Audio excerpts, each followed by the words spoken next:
And outside of Coach Marion, is there any other position group coach or somebody else that's been brought in that really like piqued your interest? Coach Marve, Chris Yeah. Marve from Virginia Tech.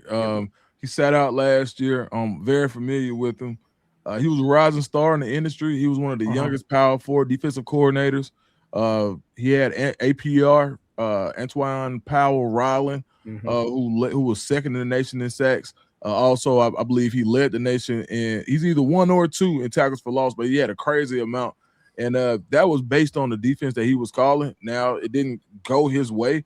And I think it's one of those things where I just did a video talking about Rob Livingston still being a hot commodity, because people feel, because when you have a certain grasp of certain concepts, people will pay for that, because in anything in life, you always pay for your deficiencies. So if you have someone who's overly sufficient in one phase of the game, they may be the missing piece to what you need. So with that being said, you look at a guy like Chris Marve, who, it didn't end the way it started at Virginia Tech. But when it comes to that front seven, if you need a guy that's going to chase the ball in practice, someone who is eloquent, someone who could go coach an Ivy League team if he needed to, he could.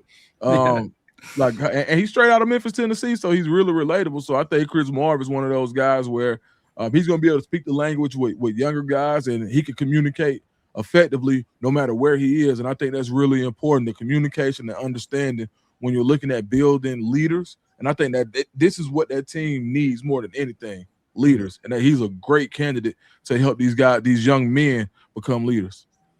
Love that. No, I'm with you there. I know Miles and I talked about it. I was like, man, that's such a big time hire. Like we were totally on board with it. So I love it though.